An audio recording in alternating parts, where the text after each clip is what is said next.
Sup peoples, and welcome back to another video.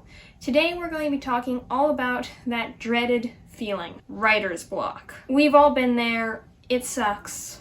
This is how you can get rid of it.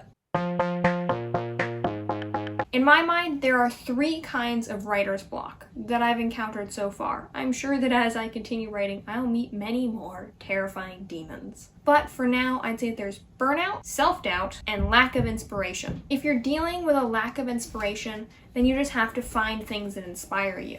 My first tip for you is to absorb other creative mediums.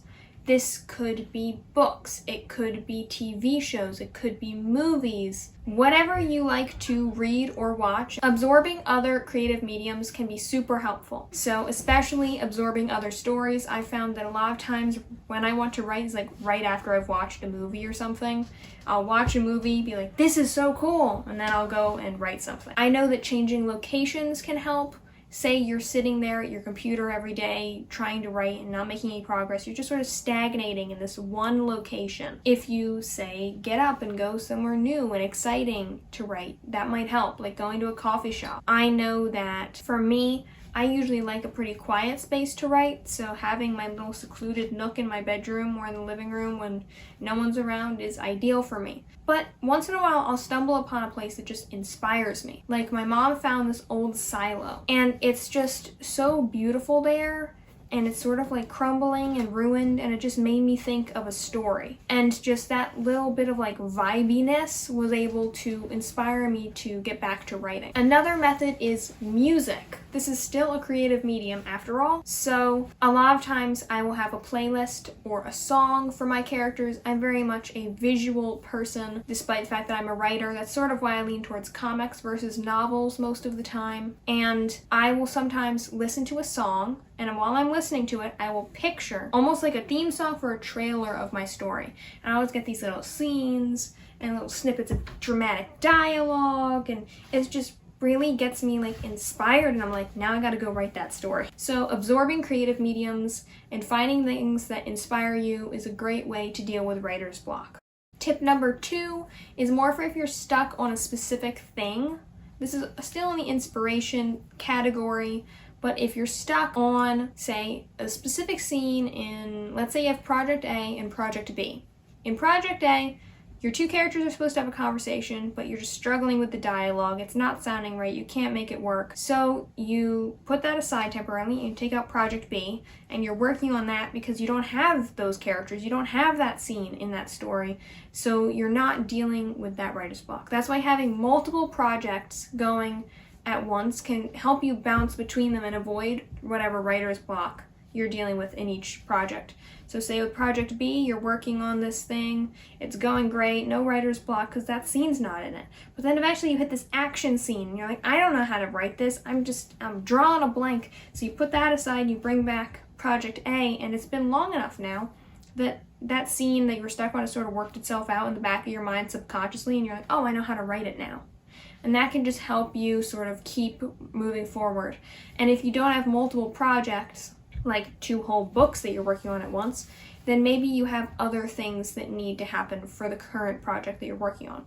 Like for me with Project Punk, which I will link the playlist up above, that's the comic I'm currently working on, lots of writing vlogs and little tip videos for that one. I was dealing with writer's block for a little while, so the way that I overcame that was instead of just pushing forward and like hitting my head against the wall of writer's block over and over trying to write scenes that I was stuck on, I just put it aside temporarily and I worked on the world building and the characters. And this way I was still working on the story. I was still making progress, but I wasn't like adding to word count, which is maybe what I thought I needed to be doing. But once I had done this world building and fleshed out the characters a bit more, I was able to go back to it and use that new information that I had to continue moving forward and get over the spot that I was stuck on. Tip number 3 is talk it out. Now, my sister can attest that I do this quite a lot, and she probably isn't thrilled that I do this with her, but she's too nice to say, please shut up. I will sometimes get like stuck in my own head when it comes to a certain scene or a character. So let's just say I'm like, character A and character B are not getting along. I need them to not get along. but I can't figure out why they wouldn't get along, you know? And like, I'll just be tying myself into knots internally in my head and going in circles, having no idea why they wouldn't be getting along, but I know it's important for the plot and, you know, all this stuff. And then maybe I go and I talk to my sister and I'm just sort of talking out loud about this and laying it out because she doesn't know all the background. So I lay it out pretty simply and I end up answering my own question. She doesn't actually necessarily have to give me an answer, although sometimes you might not be able to do that and the other person might actually give you an answer. But a lot of times with me, I don't actually have to get an answer from her. Just her being nice and patient and listening to me talk about this, I'll sort of like answer my own question, be like, wait, but this personality trait that I was just telling you about, that's why they wouldn't be getting along. Thank you, and then I'll go and I'll write. And she'll be like, thank goodness that's over. Step number 4 is cheating. I mean, it's not, but it sort of feels like it. It's skipping over the scene. So if you're struggling with a scene, let's go back to the Project A, Project B example. Let's just say Project A's scene is really causing you trouble, but you just want to keep working on this story specifically. So you're like, you know what, I'm just going to write a quick description of what has to happen in the scene, put it there, and I'll just jump over to the next scene. This way you know what's going to happen.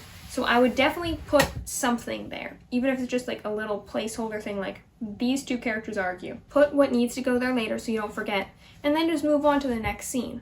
That way you're still making progress and you can always go back and fix it in editing. Your first draft is just telling the story to yourself. It's about moving forward. I just realized my mic hasn't been on this entire time. Funny story, this is the second time I'm filming this video already. The first time it cut off partway through because my camera storage filled. So this time we're just dealing with the bad audio. But don't worry, you're past that part. If you made it this far into the video, you've already survived the bad audio. So I'm very sorry. Let's move forward. Is the audio working now? Yes, it is. It's working great now.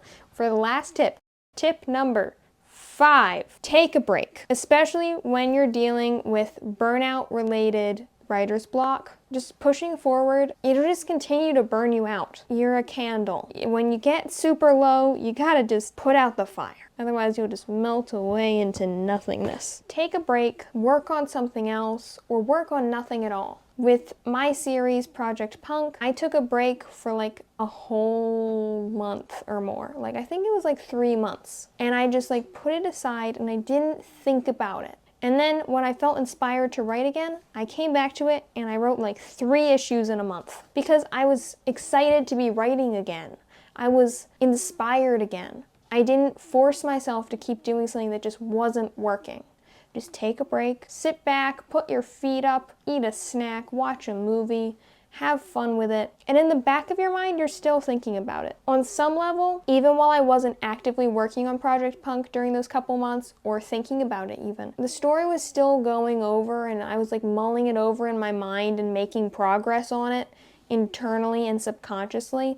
And then when I went back to it, I was like, aha moment, eureka, you know, like you have all these ideas from taking time off. Don't have to write every day to be a writer. And if you're a subscriber here, you've probably heard me say that about 1,000,000 times. And if you're not subscribed, then what are you doing watching this video still? You should be subscribing. Hit that bell notification so you don't miss every time I post. But anyway, if you're still struggling with writer's block, something that writer's block is usually tied pretty closely to in my experience is self-doubt. And I have a video about 10 ways to deal with self-doubt as a writer, so I will link that in the cards up above. Check that out. I would really suggest it. And thank you for watching. I will see you in the next one. Bye for now.